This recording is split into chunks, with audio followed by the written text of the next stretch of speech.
katika budget yetu ya mwaka huu tumeongeza pesa ya kuhakikisha kwamba kuna chakula shuleni. Katika mashule zetu kuna sehemu kame, sehemu zingine zenye umaskini mkubwa, sehemu za vitongoji hapa Nairobi.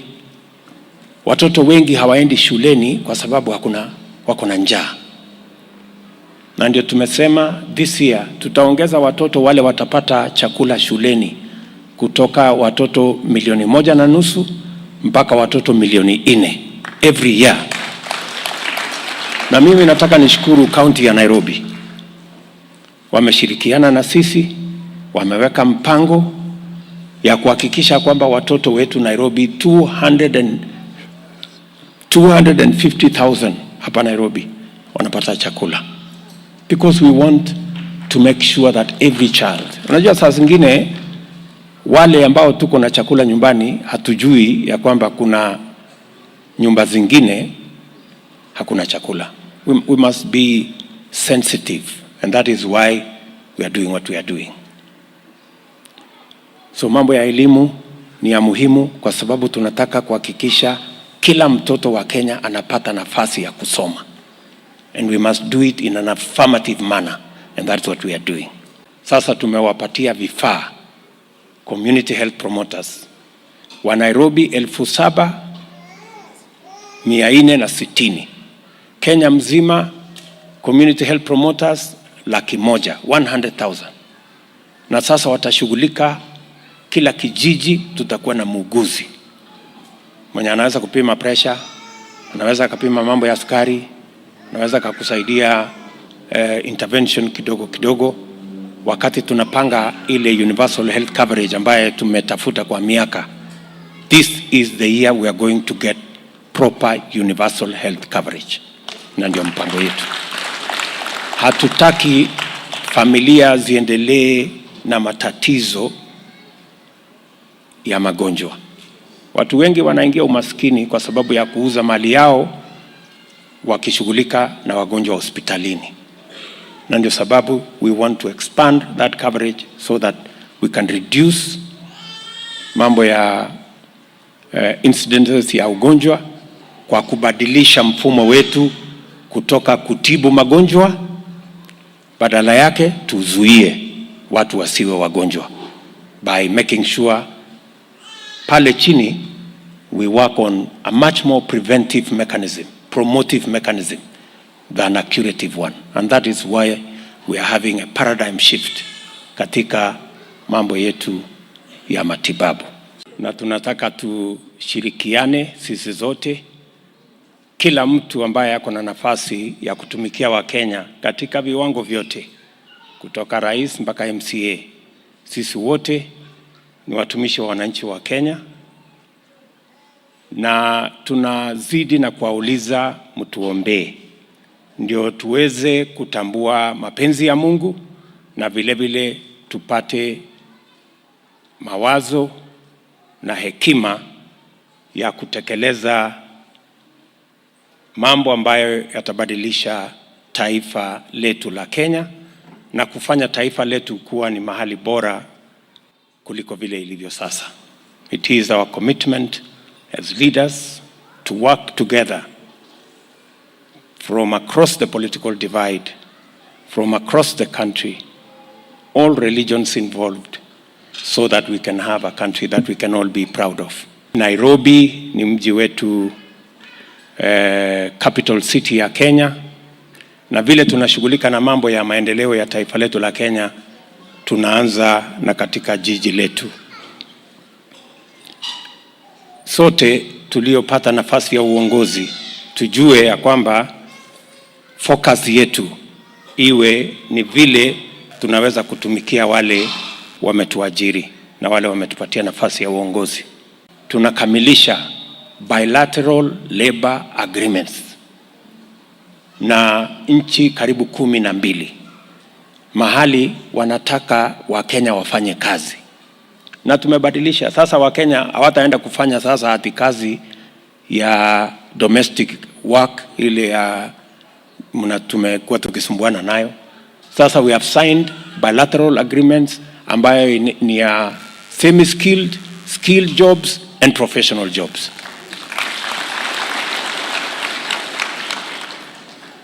Kwa sababu tayari tuko na Wakenya wengi wanafanya kazi outside our country. Rais wa Ujerumani alikuwa hapa, ametueleza anahitaji wafanyikazi 200,000. Alisema mwenyewe akiwa hapa. Watu wa UAE wanasema wanahitaji wafanyikazi. Saudi Arabia, mimi naenda next month kwa sababu tumeshakubaliana, naenda kuweka sahihi, wanahitaji wafanyikazi 15,000. Na ndio sababu hawa vijana wote ambao tuko nao, that is our plan. Ni vizuri tuwe na miradi ya maendeleo, lakini ni vizuri vile vile tuwe na mipango ambayo itainua uchumi wa wananchi. That is our commitment. Human capital ambayo tuko nayo katika taifa letu. Wakenya ni watu wa bidii. Wakenya ni watu waadilifu. Tunajulikana dunia kote. Hakuna nchi duniani ambayo sifa ya Wakenya kama watendakazi, kama wafanyikazi haijulikani.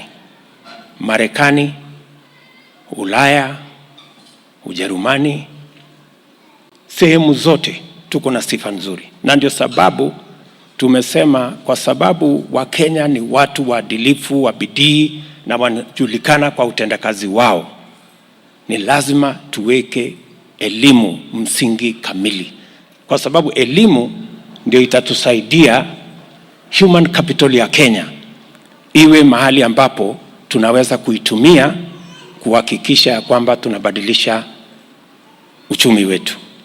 Na ndio sababu mwaka huu tumeajiri walimu 56,000 kusomesha watoto wetu. First time. Kwa sababu tunataka kuhakikisha mtoto wa kila Mkenya anapata nafasi ya kusoma. That is how we are going to make sure that we have an equal society. Ndio sababu vile vile tumeweka pesa nyingi kwa masomo ya TVET, masomo ya university. Tumebadilisha mfumo, badala ya kutuma pesa kwa university waende waamue watafanyia nini.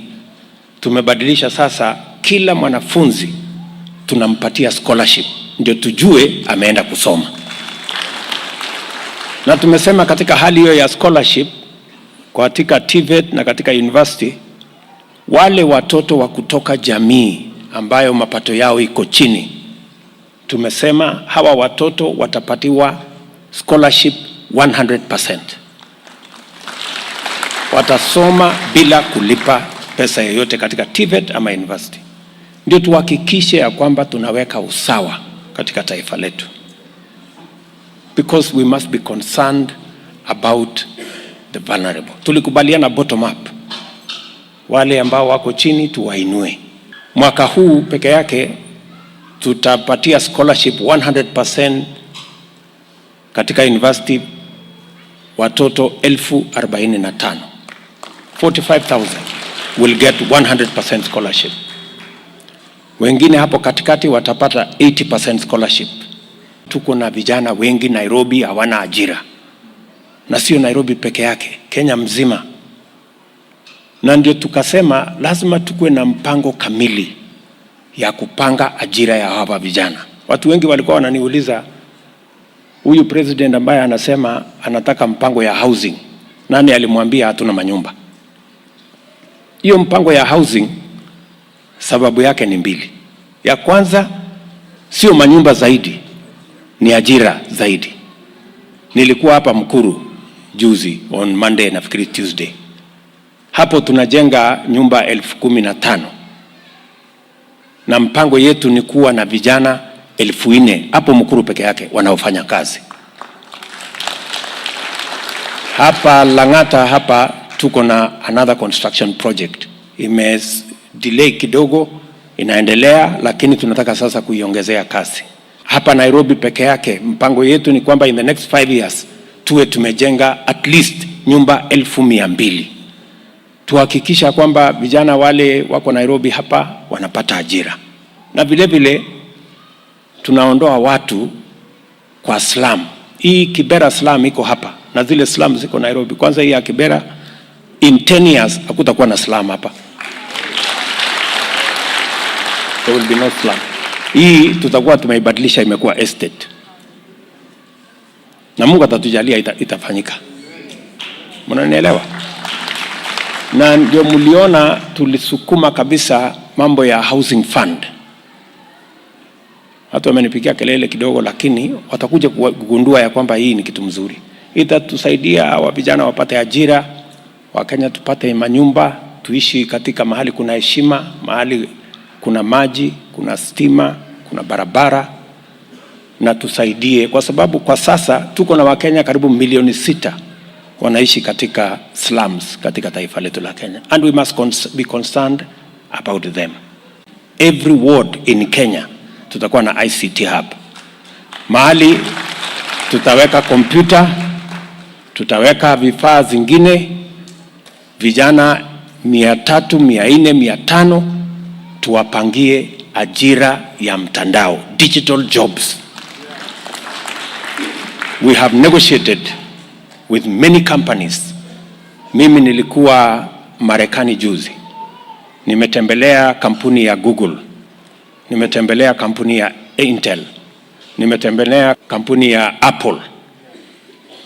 Hizo kampuni zote wanatafuta wafanyikazi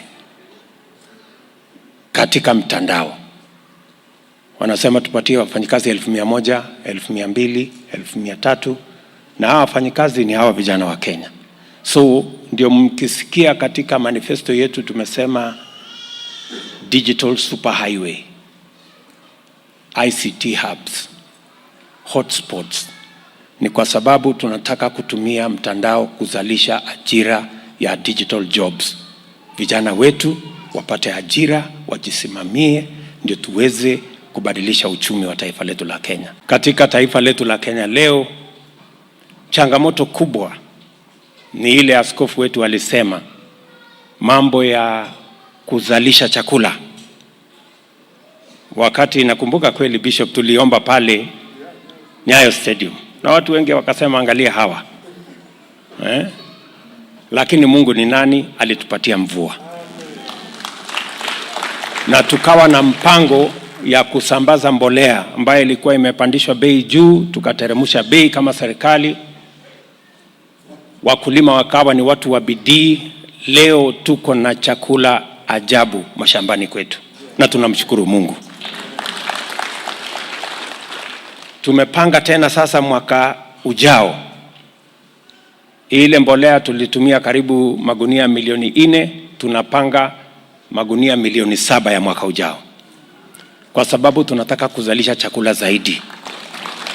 Hii tatizo ya njaa tunataka tuiondoe kabisa katika taifa letu la Kenya, kwa sababu miaka 60 baada ya kuwa taifa huru haifai kuwa bado tuko na matatizo ya njaa. We are supposed to have sorted out the challenge of food in our country. So tumeweka bidii. Nataka niwahakikishie ya kwamba tutahakikisha ya kwamba tunawasaidia wakulima wetu, supporting our farmers so that we can grow adequate food.